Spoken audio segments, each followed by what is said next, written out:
Assalamualaikum, halo teman-teman semuanya. Selamat pagi, siang, sore, dimanapun kalian berada ya. Hari ini saya dan teman saya, kami berdua akan menjelaskan cara membuat skripsi ya. Jadi ya langsung aja ya dilihat ya. Perkenalkan, nama saya Muhammad Surya Darmawan dari Ilmu Komunikasi Universitas Negeri Jakarta.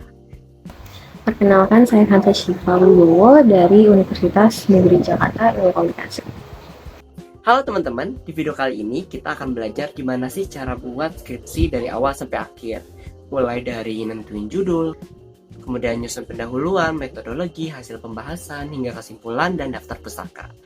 Video ini cocok banget nih buat kalian bagi mahasiswa yang mungkin mau nyusun skripsi di tugas akhir atau mau publikasi jurnal pertamanya. Kalian pasti pernah kan bingung kayak, waduh gimana nih cara buat skripsi dari awal, pusing kayak, aduh gimana nih. Nah ini cocok banget nih buat kalian. Banyak nih yang berpikir bahwa nulis skripsi tuh kayak harus banget ngikutin format judul, abstrak, pendahuluan, metodologi, dan seterusnya. Padahal kalau dilihat lebih dalam lagi, nulis skripsi itu sebenarnya adalah proses nyusun cara berpikir. Ini bukan hanya tentang apa sih yang kita tulis, tapi gimana kita membangun logika, bagaimana kita memahami suatu fenomena, dan bagaimana kita menyampaikannya secara sistematis agar bisa dipahami oleh orang lain. Dalam konteks akademik, skripsi ini jadi salah satu bentuk komunikasi ilmiah yang paling penting loh. Melalui skripsi ini, sebuah gagasan bisa didiskusikan, diuji, bahkan diperdebatkan.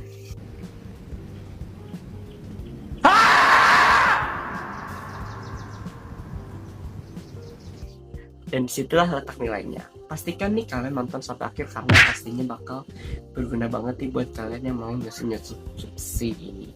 Pasti kalian udah gak sabar banget, jadi langsung aja ya kita langsung ke cara membuat judul.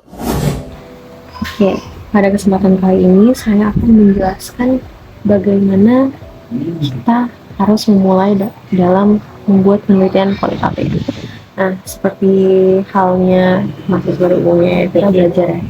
Nah, kalau misalnya mikir gimana sih cara bikin gimana sih cara bikin penelitian, itu kita bisa pertama mulai dari cari tahu masalah yang mau kita teliti sama urgensinya. Jadi masalahnya itu tuh ya cari aja sih masalah gitu ya, cari masalah.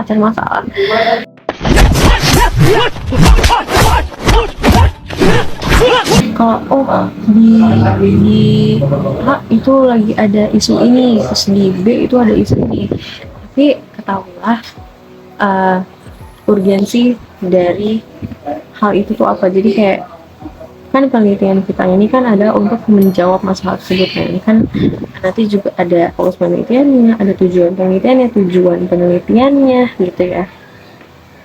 Jadi otomatis kan penelitian harus menghasilkan sesuatu gitu loh. Nah terus jadi tuh si urgensinya ini itu menjawab mengapa hal ini perlu diteliti gitu. Jadi kan masalahnya ini kan core-nya ya kan. Nah kalau urgensinya itu tuh alasan kenapa ini perlu diteliti gitu.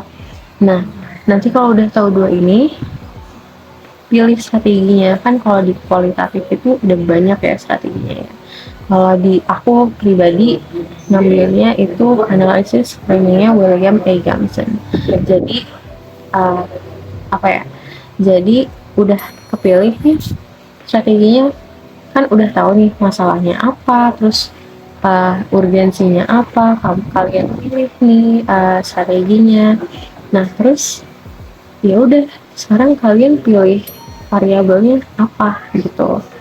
Nah kalau udah ketemu nih ya kan udah ketemu nih si strategi plus variabel plus objek penelitiannya, bebas gitu. Jadi kalau misalnya kelompok aku itu di sini analisis framing media online dalam konflik kursi penumpang bus di Jakarta di TV One News dan Kompas.com. Nah tadi balik lagi kan kelompok aku ini kita ngambilnya itu framing bagian e-Jampin. Jadi kita meneliti perbedaan framing media antara si tvnews.com dan kompas.com. Nah, ini tuh kita juga ngambilnya isunya si, kalian tahu ini nggak sih yang konflik penumpang bus Transjakarta yang ibu-ibu yang marah-marah tuh? Bukan duduk di kursi prioritas. Masalah nggak prioritas. Ibu tahu nggak kalau misal orang lagi nggak enak badan? Tahu nggak? Nggak mau tahu. Yang viral, yang minta kursi non prioritas sih, memang dia non prioritas. Cuma masalahnya kan kayak si mbak-mbak yang lagi duduk kan juga lagi nggak enak badan, terus cuma karena kalah umur aja terus dikatain itu. Nah, sekarang udah dapet judul, udah ada masalah, kita tahu masalahnya, kita tahu urgensinya, kita tahu strateginya apa, kita udah dapet judulnya, udah ada variabelnya, ya kan? Mendingan sih kalau kayak gini bikin tabel OK-nya dulu sih. Jadi konsepnya, terus variabelnya, terus indikatornya itu akan mempermudah banget. Konsep, dimensi,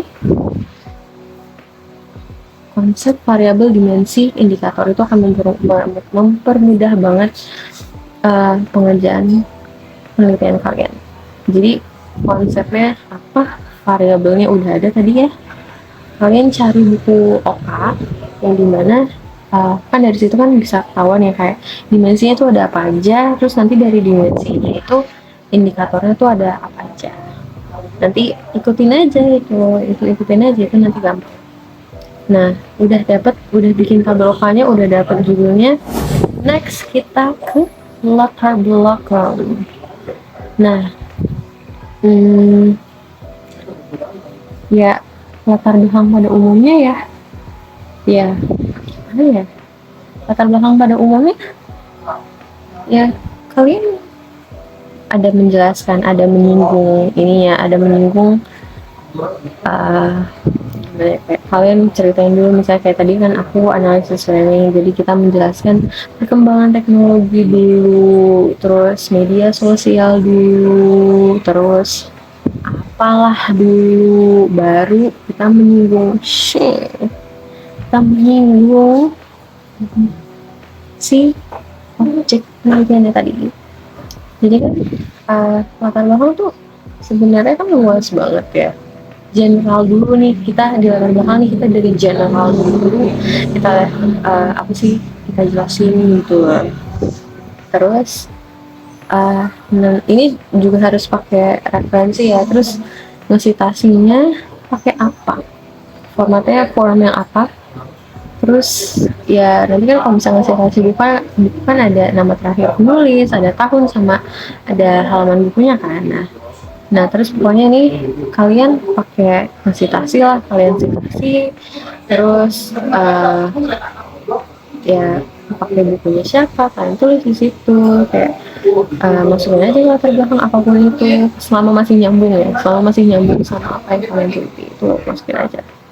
Terus nanti di akhir tuh di paragraf terakhir tulis aja kayak penelitian ini tuh penting untuk memahami bagaimana itu urgensinya masukin. Nah nanti ya kan setelah ini ada fokus penelitiannya. Nah fokus penelitiannya itu adalah ya basically ya bagaimana gitu. Jadi bagaimana plus judul kalian itu udah fokus penelitiannya. Jadi sebelum fokus penelitian tuh sebenarnya kayak kita agak cerita dulu nih, kita dongeng dulu, baru kita masukin si kalimat bagaimana plus judul kalian. Terus kemudian ada tujuan penelitian. Tujuan itu sama kalian cerita dulu sedikit, baru di akhir ditambahin kalimat untuk mengetahui plus judul kalian. Nah kemudian untuk manfaatnya kan ada dua ya. Manfaat itu ada satu manfaat akademis, yang kedua itu manfaat praktisnya. Kalau manfaat akademis tuh yang apa ya, kayak hasil penelitian ini dapat mengembangkan kajian ilmu komunikasi mengenai lalalalah gitu kan. Terus manfaat praktisnya itu hasil penelitian ini dapat bermanfaat bagi para praktisi komunikasi lalala. Jadi kalau misalnya karena aku dari komunikasi ya hasil praktisnya untuk praktisi komunikasi gitu.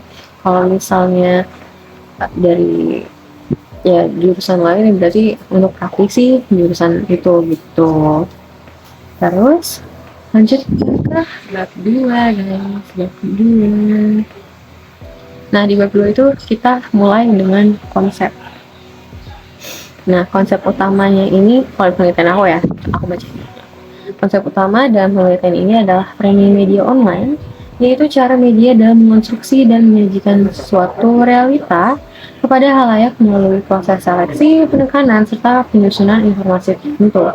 Nah balik lagi karena ini kan strategi aku kan adalah framingnya William A. Gibson ya.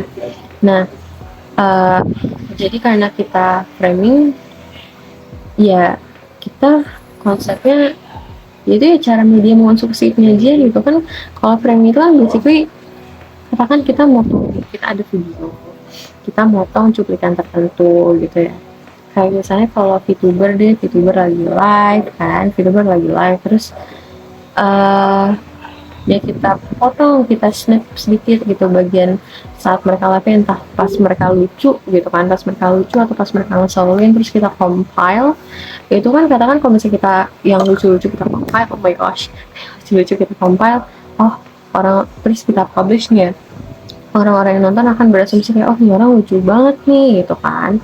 Tapi kalau misalnya katakan dia pas marah-marahnya doang kita compile, kita potong, kita publish gitu, atau pas kayak jailnya doang kita snip terus kita compile, kita publish gitu, ya orang akan berasumsi kayak ini orang marah-marah mulu, ini orang jail banget gitu. Padahal kayak enggak gitu, sewajarnya orang aja, cuma karena framingnya jelek jadi orang itu jelek juga gitu. Nah terus kan kalau aku ini dalam praktik kan media itu tidak sekadar menyampaikan fakta, melainkan turut membentuk makna atas suatu peristiwa melalui pilihan kata, sudut pandang, dan struktur penyajian berita. Nah balik lagi ya kan, karena channel itu kan banyak banget dan kayak setiap stasiun TV itu pasti punya ada orang yang belakang gitu ya. Nah mereka itu juga punya kepentingan kan, jadi katakan kepentingannya nggak sejalan, kayak berita itu kan nggak ada yang netral gitu ya, jadi mereka masih berpihak. Jadi ya ada yang framingnya mungkin ya, kalau misalnya di kasus yang aku teliti, ada yang framingnya berpihak ke korban, ada yang mungkin berpihak ke pelaku gitu. Jadi ya gitulah. Terus ya di konsepnya ya kalian di CV menjelaskan nih kayak kayak konsep itu sebenarnya bukan strategi, tapi kayak kayak lebih luasnya variabel kalian gitu loh. Jadi juga pastiin ya, aku lupa banget mention ini tadi, kayak juga pastiin kalau variabelnya kalian itu jelas ada definisinya. Jadi katakan media online adalah gitu, gitu. Nah terus next kita ke review literatur. Nah review literatur ini coba cari minimal 10 penelitian terdahulu yang sekiranya mirip dengan penelitian yang kalian lakukan. Jadi katakan kalian melakukan penelitian dengan strateginya William A. Gibson, cari penelitian yang menggunakan strategi yang sama William A. Gibson juga. Jangan misalnya Roland Barthes tuh beda, atau Van Dijk beda. Cari yang pakai strategi yang sama dengan tokoh yang sama gitu. Kalau aku sih gitu ya. Nah terus ini kan cari 10 lah, 10 terus nanti kalian dijelasin nih kayak penelitiannya oleh siapa, tahun berapa, terus penelitiannya itu tentang apa secara singkat aja, terus jangan lupa disitasi ya, kayak nama belakang penulis, tahun, dan halamannya. Nah terus perbedaannya penelitian terdahulu dengan penelitian yang kita lakukan sekarang tuh apa, itu juga dijelasin. Pokoknya kayak ya jelasin aja di sini penelitiannya mereka tentang apa, penelitiannya kita tentang apa, perbedaannya di mana. Karena apa sih, kan kalau melakukan penelitian itu kita perlu research gap ya. Jadi kalau misalnya kita nggak ada hal yang baru, nggak ada novelty-nya, terus penelitiannya itu buat apa gitu. Terus apa lagi ya? Nah kalau misalnya kalian bikin versi tabel, itu masukin ke bagian strategi, jangan di literatur review. Terus apa lagi ya? Oh teori, sekarang ke teori guys. Jadi tadi kan kita udah milih variabel ya, kita udah milih variabel aku media online. Kalian bebas pilih teori, mau 2, mau 3, mau 5, bebas. Kalau aku ngambilnya berapa? 1, 2, 3, 4. Nah kalau aku kan tadi kan kita media online ya, jadi teori yang aku pakai itu adalah komunikasi massal, terus media online, terus model William A. Johnson. Nah cuma kan karena ini tuh penelitian kualitatif ya, kan ini penelitian kualitatif, berarti kan kita mengkritisi sesuatu ya, jadi masukin aja si teori kritis ini, masukin aja teori kritis, terus dijelasin juga kayak setiap teorinya, setiap teori yang kalian pakai itu kalian jelasin aja. Terus jangan lupa di disitasi body ya, kayak tadi nama terakhir, penulis, tahun, dan halaman kalau buku gitu. Kalian bisa pakai Mendeley atau kalau misalnya di GDoc tuh ada ke tools, citation, terus cite untuk terus apa lagi ya, kan udah nih teorinya udah, terus variabelnya dijelasin. Kalau aku kan tadi kan variabelnya adalah media online, jadi dijelasin nih kayak variabel dan ini adalah media online, yaitu sarana komunikasi yang digunakan untuk menyampaikan informasi pada halayak luas melalui berbagai saluran seperti media cetak, elektronik, dan media berbasis internet. Jadi kayak kalian jelasin aja kalian media variabel kalian itu apa, dijelasin definisinya, terus kayak ini secara umum gimana, in general gimana gitu kan. Terus kalian juga mention ininya kayak kasusnya atau objeknya gitu loh. Jadi kayak kasus yang dianalisis adalah, kalau aku kan tadi kan konflik antara penumpang bus Transjakarta yang menuntut tempat duduk dengan penumpang lain yang sedang dalam kondisi sakit. Peristiwa ini menjadi perhatian publik setelah viral di media sosial dan kemudian diberitakan oleh berbagai media online gitu kan. Pemberitaan yang muncul menunjukkan adanya perbedaan sudut pandang dalam menyajikan peristiwa yang sama. Kayak jelasin. Oke, lanjut ke bab 3. Nah, kan di bab 3 itu ada banyak banget. Nah, pertama kan kita mulai dengan paradigma penelitian. Nah, setiap sub yang kalian masukin itu jelasin aja dulu secara singkat apa itu si sub tersebut. Ya, jelasin aja dulu apa itu si sub tersebut. Karena ini tuh asumsinya tuh yang baca tuh nggak tahu gitu, karena kan penelitian kita ini penelitian kita, asumsinya mereka tuh nggak tahu apa-apa, jadi kita harus menjelaskan dari yang paling general, kita harus menjelaskan dari yang umum aja gitu, dijelasin aja.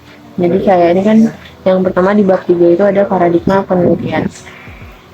Jadi jelasin aja kayak istilah paradigma sendiri itu pertama kali diperkenalkan oleh Thomas Kuhn misalnya gitu ya, yang memiliki definisi sebagai konstruksi mode of thought atau mode of inquiry untuk mengetahui realitas sosial yang menghasilkan mode of knowing spesifik.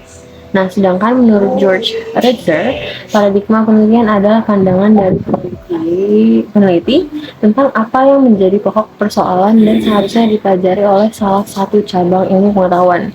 Jadi, ya kalian apa ya? Kalian jelasin aja dulu nih sih paradigmanya itu apa, menurut siapa. Kalau misalnya banyak yang mendefinisikan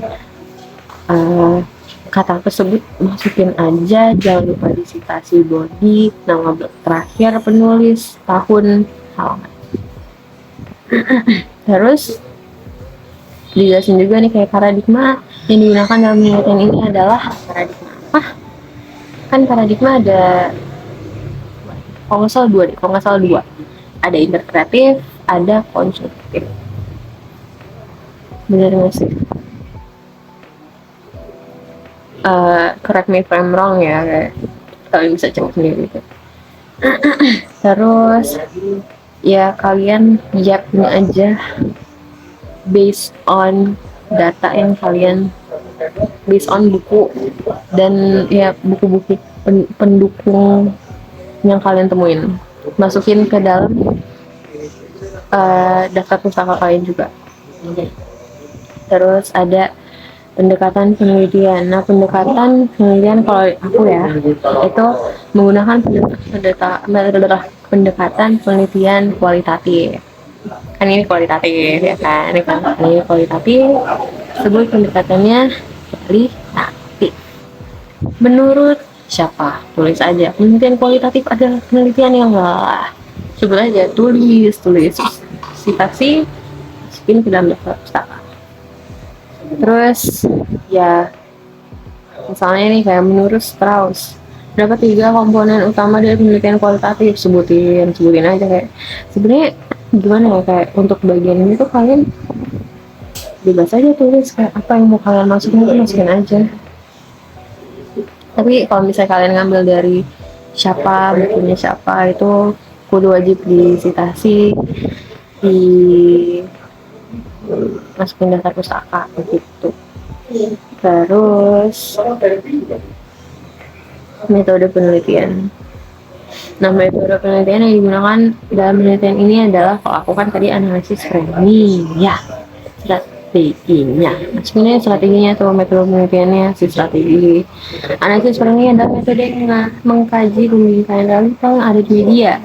Menurut siapa, masuk verifikasinya kayak gitu. Jadi kalau misalkan kalian strateginya pakai punyanya si Van Dijk atau Roland Barthes atau si siapa itu yang framing juga banyak kan ya kalian tulis aja di sini kayak definisinya gitu, terus menurut siapa itu apa, strategi itu apa. Makanya terus si Robert and Altman itu kan juga strategi framing gitu kan. Nah terus lagi ya keabsahan data. Nah kalau keabsahan data ini kan adalah penelitian untuk memeriksa akurasi data melalui prosedur tertentu. Dalam penelitian ini keabsahan data diperoleh melalui triangulasi, konsistensi analisis, dan validitas interpretasi. Menurut Creswell, ini ada bukunya Creswell. Kalau kalian tahu, itu triangulasi adalah metode pengumpulan data dari berbagai sumber termasuk wawancara, observasi, dan analisis dokumen. Wawancara kan juga sebenarnya ada banyak ya, ada wawancara secara langsung, ada wawancara yang online, terus ada aku lupa deh yang kayak discussion group tuh itu. Terus ada si observasi basically kalian terjun ke tempatnya terus mengobserve. Terus ada analisis dokumen. Nah kalau misalnya analisis dokumen ya, itu kan dokumen kan ada banyak macamnya, ada pustaka, kalau dari buku ya, itu pustaka.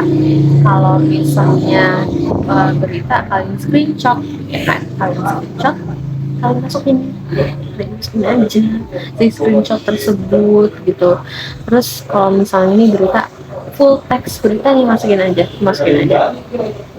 Terus apalagi yang nih kan tadi kan kayak dalam penelitian ini penelitian menggunakan kapsahan data dengan pendekatan triangulasi sumber gitu kan.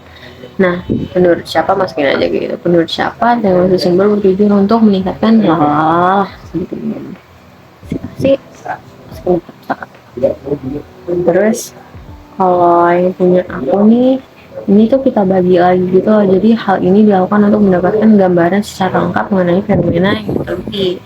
Nah, jadi punya aku tuh kita turunin lagi nih, ada konsistensi analisis, ada validitas interpretasi, terus ada ya si validitas interpretasi ini tuh kita bikin tabel ya. Jadi ada tabel prosedur validitas yang dimana prosedur validitasnya itu ada triangulasi, ada member checking, ada rich technical description, ada bias classification, ada peer review juga. Terus yang kelima itu ada strategi penelitian. Nah, si strategi penelitiannya ini ya strategi yang kalian pilih tadi di awal yang ada di sebelahnya variabel yang judul itu kan, judul kan tadi kan strategi plus variabel plus fenomena atau objek kan. Ya, ini si strategi kalian jelasin di sini. Jadi kayak kan tadi punya aku itu si framingnya William A. Gibson kan. Nah, ya udah dijelasin lah sama aku di sini kalau menurut siapa itu disitasi. Strategi kualitatif memiliki fokus yang untuk memahami secara mendalam mengenai fenomena, makna, serta pengalaman subjek penelitian. Strategi penelitian digunakan dalam penelitian ini yaitu analisis framing kan, kalau aku kan yang William A. Gibson. Nah, terus yang bersifat deskriptif dan analitik. Jadi terus masukin juga nih kayak menurut Gibson, framing adalah menekankan fitur tertentu dalam menyangkal orang lain. Nah, di mana Gibson ini berpendapat bahwa terdapat 3 domain dari pendekatan framing, yaitu asal usul dan penggunaan frame saat membangun pesan, pemeriksaan frame tertentu dalam pesan, dan interaksi halayak dengan pesan-pesan tersebut. Nah, basically ya kita menjelaskan aja nih strateginya kita tentang apa, terus kita juga mensitasi body kalau misalnya kita nyomot ya, kita kayak mereferensi dari karyanya orang atau bukunya orang, kita comot, masukin citasi bodinya, nama terakhir, tahun, halaman. Terus bikin aja tabelnya kayak dimensinya, terus indikatornya itu bikinin aja tabelnya, terus masukin ke sini. Terus ada metode pengumpulan data. Jadi metode pengumpulan data tuh kalian tuh gimana nanti ngumpulin datanya, apakah wawancara, apakah observasi, apakah dokumen gitu, itu kalian masukin gitu. Kayak kenapa kalian milihnya pengumpulan datanya demikian, terus data primernya apa, data sekundernya apa. Terus kan kalau aku kan tadi kan berita ya, jadi masukinnya itu tadi kata aku kayak teksnya itu masukin. Terus ada metode analisis data. Nah, metode analisis data nih apa sih? Analisis data menurut Juliandi, ini kan kita ngasih tasi nih, menginterpretasikan data-data yang telah dikumpulkan peneliti untuk diolah dan menghasilkan informasi. Nah, peneliti harus mampu menginterpretasikan dan menjelaskan data. Dalam penelitian kualitatif, analisis data tidak memerlukan angka-angka, tetapi menggunakan pendekatan penelitian historis, penelitian kepustakaan, penelitian eksploratif, dan penelitian lain-lainnya gitu. Itu secara umumnya. Terus dijelasin nih metode analisis data kita gitu. Nah, kalau misalnya kalian menggunakan atau mereferensi dari orang, citasi body, masukin referensi. Next, bab 4 akan dijelaskan oleh Uya. Oke, selanjutnya aku bakalan bahas mengenai hasil dan pembahasan. Kita mulai dari hasil penelitian terlebih dahulu. Jadi apa sih hasil penelitian? Hasil penelitian adalah temuan dari penelitian kalian. Misal penelitian kalian, kalau dari studi kasus saya itu mengenai analisis framing media online dalam konflik kursi penumpang bus Transjakarta di tv1news.com dan kompas.com. Jadi pasti hasil penelitiannya mengenai gimana sih temuan framingnya di media di pemberitaan yang ada di tv1news.com dan kompas.com mengenai konflik kursi penumpang bus Transjakarta. Jadi intinya adalah kalian harus tahu nih, kalian objek penelitiannya apa, subjek penelitiannya apa, kemudian metode apa yang kalian gunakan, strateginya apa dulu. Baru kalian bisa tahu tuh caranya menemukan hasil penelitian kalian. Nah, kemudian setelah kalian tahu judul kalian apa, subjek penelitian apa, objek kalian apa, kemudian strategi dan lain-lain, kalian harus tahu, kalian harus cari sumber-sumber yang kalian jadikan referensi.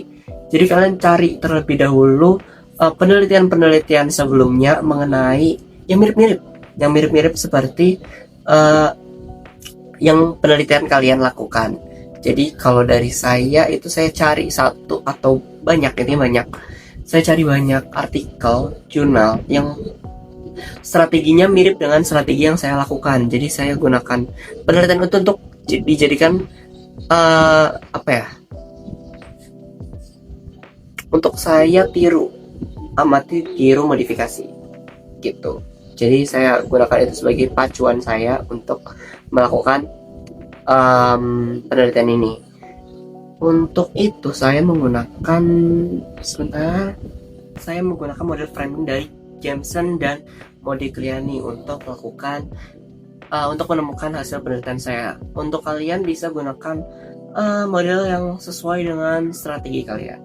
Saya menggunakan ini, jadi saya menggunakan frame. Modelnya itu ada framing devices dan reasoning devices. Jadi untuk framing devices ada metafora, yaitu perumpamaan atau pengandaian. Kemudian ada catchphrases atau frase yang menarik dalam suatu wacana. Eksemplar atau mengaitkan bingkai dengan contoh uraian yang memperjelas suatu bingkai. Kemudian depiction atau penggambaran suatu isu yang sifatnya itu konotatif. Kemudian ada visual images atau gambar, grafik, citra untuk mendukung bingkai secara menyeluruh.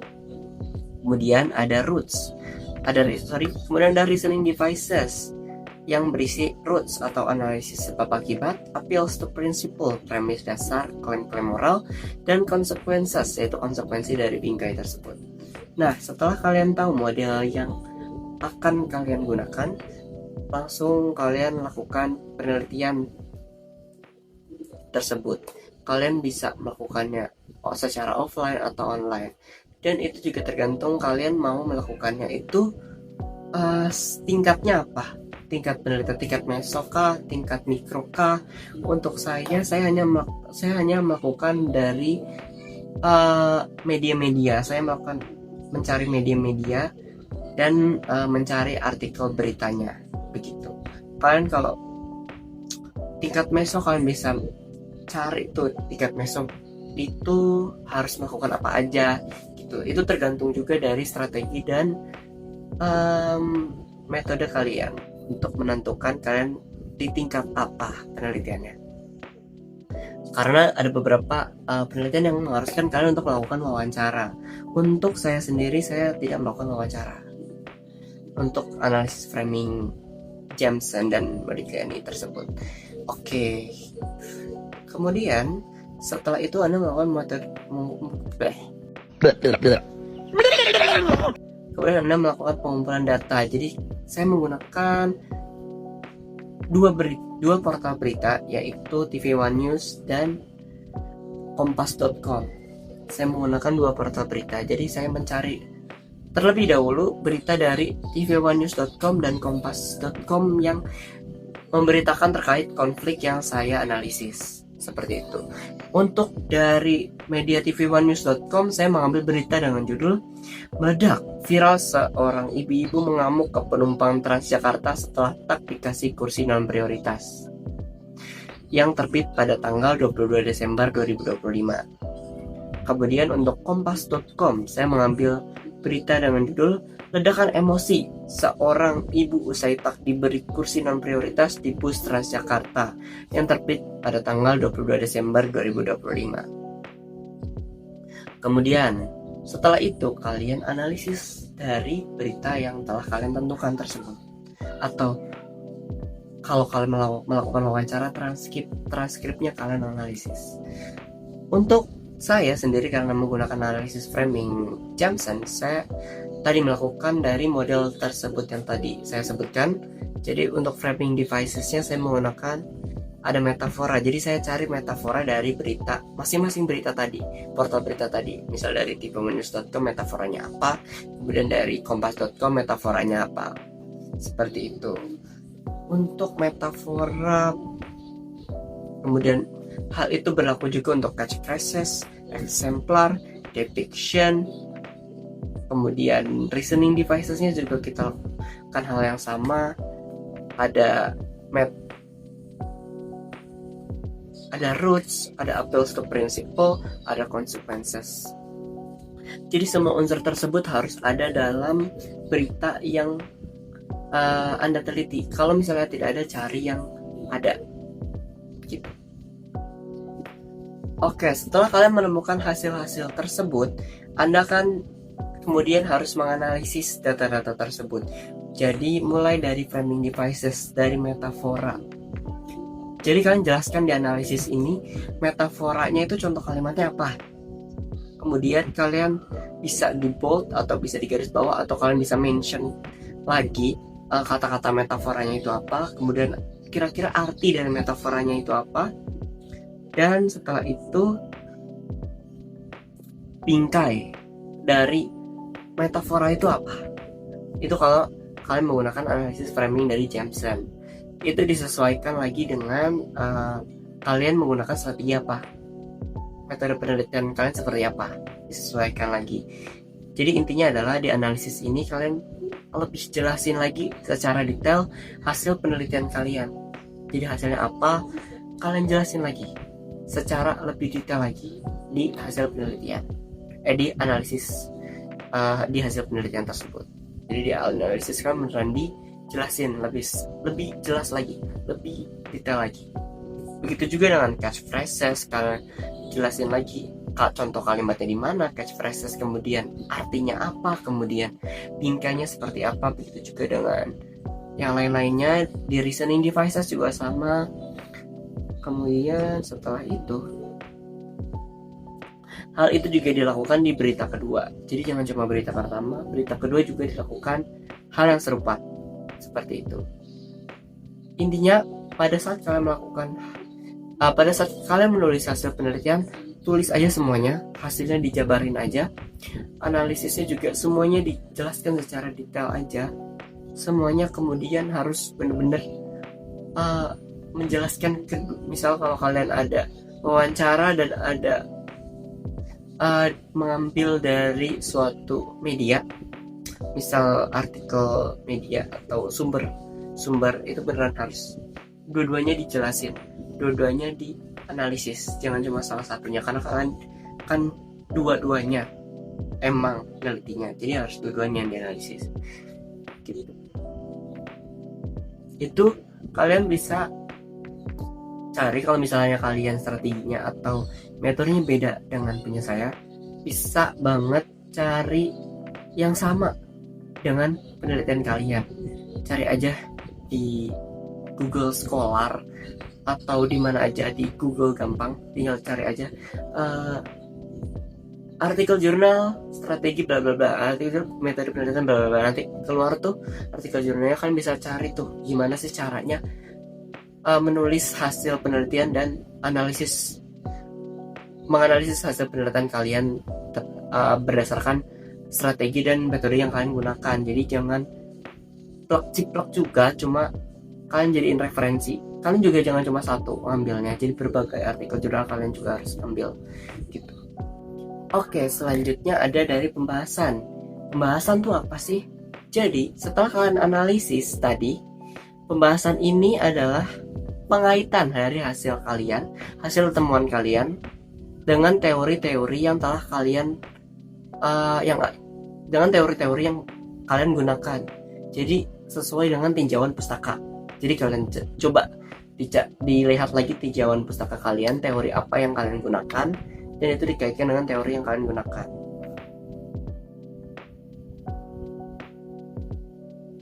Kalau dalam strategi saya, kalian bisa dari masing-masing dari tadi reasoning devices dan framing devicesnya, kalian masing-masingnya dikaitkan tuh.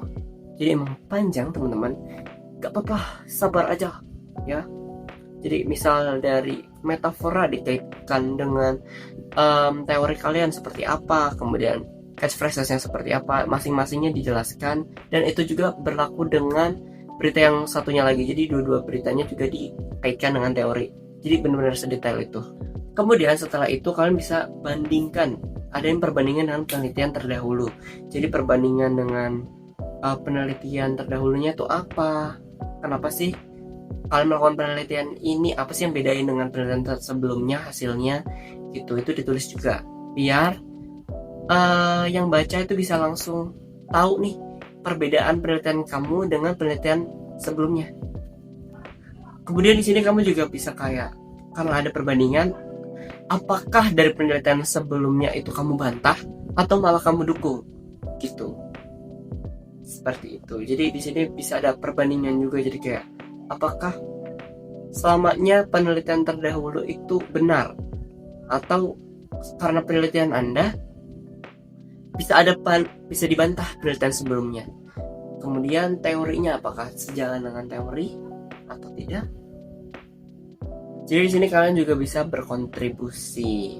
Jadi kontribusi kalian tuh apa? Kalian menyumbangkan apa dari penelitian kalian? Perbedaannya tuh apa? Kemudian setelah itu kalian ada keabsahan data. Jadi keabsahan data yang saya gunakan di sini adalah triangulasi sumber. Jadi lagi-lagi kalian harus cari tahu dulu nih di penelitian kalian harusnya pakai keabsahan data yang mana. Coba dicari lagi dari berbagai referensi, kalian harusnya pakai keabsahan data yang mana. Coba ya dicari lagi. Jadi di penelitian saya menggunakan triangulasi sumber. Triangulasi sumber ini dilakukan dengan membandingkan data dari dua media online yang berbeda. Di sini saya menggunakan tv1news.com dan kompas.com. Oke, selanjutnya adalah bagian dari penutup atau kesimpulan dan saran. Jadi di bagian penutup ini itu terdiri dari kesimpulan dan saran. Di kesimpulan tuh isinya apa aja sih? Nah, di kesimpulan ini isinya adalah pertama, tujuan dari penelitian kalian itu apa? Kemudian setelah itu kalian menggunakan model framing apa? Maksudnya kalian menggunakan strategi apa di penelitian kalian? Kemudian model yang kalian gunakan itu seperti apa? Kemudian hasil penelitian kalian itu seperti apa? Dijelaskan hasil penelitian kalian itu kayak gimana.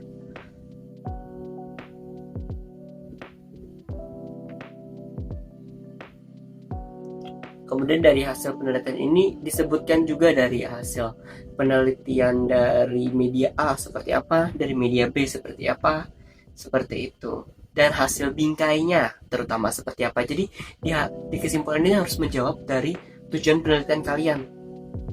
Seperti itu. Jadi kalau di kesimpulan belum menjawab, berarti belum terjawab, belum selesai penelitiannya. Perbedaan framingnya, kalau di saya perbedaan framingnya di antara dua media tersebut seperti apa, kan bisa disesuaikan dengan penelitian kalian. Jadi penelitian kalian intinya adalah hasilnya seperti apa, sesuaikan dengan tujuan kalian, kemudian dijelaskan secara singkat tapi menyangkut semuanya. Jadi kalian bisa ambil misal dari tiap poin satu paragraf atau bagaimana terserah kalian, yang penting setiap poin pentingnya itu tersampaikan tapi secara singkat dan mudah dipahami. Di saran kalian bisa memberikan saran untuk kepentingan akademis maupun praktis. Jadi apa sih bedanya kepentingan akademis dan praktis? Untuk akademis ini maksudnya adalah untuk akademisi, jadi untuk bidang akademik. Seperti apa sih saran kalian? Jadi disarankan untuk penelitian saya ya, disarankan untuk memperluas objek penelitian tidak hanya pada media online arus utama seperti TV One dan Kompas, tapi juga pada platform media sosial seperti TikTok, bla bla bla yang saat ini justru menjadi sumber utama konsumsi berita. Jadi untuk akademik ini lebih ke untuk penelitian selanjutnya ini supaya berguna untuk akademik. Jadi untuk banyak orang gitu, berguna untuk akademik semua orang gitu. Kemudian untuk praktis itu lebih ke hal praktisnya, jadi secara nyatanya gitu, kegiatannya, aksinya gitu. Untuk apa, apakah bisa untuk kerjaan seperti apa, itu untuk praktisnya. Jadi misal kalau dari penelitian saya ini secara praktisnya di saran pertama itu ditujukan kepada jurnalis dan redaksi media, khususnya media online yang mengandalkan konten viral strategi bisnis. Jadi untuk jurnalis itu kontribusinya bagi kita seperti apa, saran-saran untuk jurnalisnya. Jadi lebih ke secara nyatanya gitu, bagaimana sarannya. Seperti itu. Kemudian terakhir adalah daftar pustaka. Pastikan ada nih yang bikin daftar pustaka manual. Waduh, pusing ya teman-teman kalau manual. Jangan sampai kalian di 2026 masih membuat daftar pustaka secara manual. Jadi sebenarnya kalian bisa pakai banyak cara nih buat bikin daftar pustaka yang gampang, yang mudah, yang cepat. Pertama, bisa pakai Mendeley. Tapi Mendeley itu aku sendiri nggak pakai Mendeley. Jadi aku pakai apa? Pakai Google Docs. Kenapa pakai Google Docs? Karena aku sendiri bikin penelitiannya itu di Google Docs. Jadi biar lebih gampang, satu aplikasi udah semuanya. Gitu. Jadi di Google Docs itu kalian bisa banget pakai daftar pustaka di sana. Caranya gimana? Kalian pencet alat, kemudian pencet kutipan. Itu ada itu di pojok kiri atas. Ini ada alat, kutipan, kemudian stylenya. Di sini ada beberapa style, ada MLA, ada APA, kemudian ada Chicago Author Date. Kalian pilih APA karena APA itu sering banget dipakai ya. Aku juga nggak tahu kenapa, tapi sering banget dipakai. Pakai APA aja. Pakai apa? Pakai yang apa? Setelah itu tinggal tambahkan sumber kutipan. Nih teman-teman. Terus kalian bisa pilih tuh jenis sumbernya, bisa dari buku kah, dari situs kah, dari artikel jurnal kah, dari TV kah, dari film kah, bisa pilih salah satu. Ya dong, masa dulunya. Terus diakses oleh siapa? Oleh cetak kah, oleh situs kah, oleh database online kah? Terus kalau misalnya ada ISBN-nya langsung taruh aja ISBN-nya di situ, langsung aja nanti ada. Langsung otomatis gitu, langsung ada. Jadi kalau misalnya kalian manual juga bisa. Manual itu nanti ada nama depan penulisnya, kemudian ada kontributor, kayak ada penyusunnya kah, siapa, gitu-gitu. Kalian bisa nambahin juga, jadi nggak cuma satu, bisa nambahnya banyak untuk kontributornya. Terus judulnya apa, tulis aja penerbit, tahun terbit, edisi, volume, judul pendek, database, DOI, URL, banyak. Wah ya, tergantung dari kalian sumbernya tuh apa gitu. Terus udah tinggal ditambahin, dan nanti kalau udah tinggal sisipkan karya yang dikutip. Klik sisipkan karya yang dikutip, nanti langsung tuh jret, sumber daftar pustakanya muncul saja. Tidak perlu melakukan manual, karena kalau manual capek pertama, kedua bisa nggak rapih. Itu langsung jret jadi. Gitu. Ini juga bisa buat citasi teman-teman. Kalau citasi tinggal klik kutip aja nih teman-teman, tinggal klik kutip aja tadi yang udah kalian masukin tadi, ditambahkan super kutipan. Gitu caranya kalau citasi. Nah, itu dia tuh cara nyusun skripsi yang baik dan benar. Oke, gimana tuh setelah kalian dikasih tahu tadi beberapa materi yang telah aku sampaikan tadi? Makin ngerti atau makin pusing, makin puyeng, makin bingung? Nah, coba nih kalau misal kalian masih bingung, bisa nih coba dibalikin lagi videonya ya, belajar lagi. Takutnya. Oke, jadi itu dia tuh langkah-langkah gimana cara buat skripsi dari awal sampai habis selesai. Pasti kalian udah dapet nih banyak wawasan nih dari video ini, ya. Mulai dari nih awal banget tadi menentukan judul. Gimana sih cara buat judul yang eye catching, yang judul yang bener nih, gimana cara buat judul yang kayaknya bener, kayaknya enggak sih, yang pasti bener harusnya. Dari mulai variabelnya, strateginya, kemudian objek penelitiannya apa, subjek penelitiannya apa, judul kan harus tahu tuh ya. Di judul tadi coba balikin lagi tuh kalau lupa. Kemudian cara buat pendahuluan, gimana tuh cara buat pendahuluan, ada apa aja sih di pendahuluan, ada latar belakang, ada manfaat, ada tujuan. Nah, ingat gak tuh?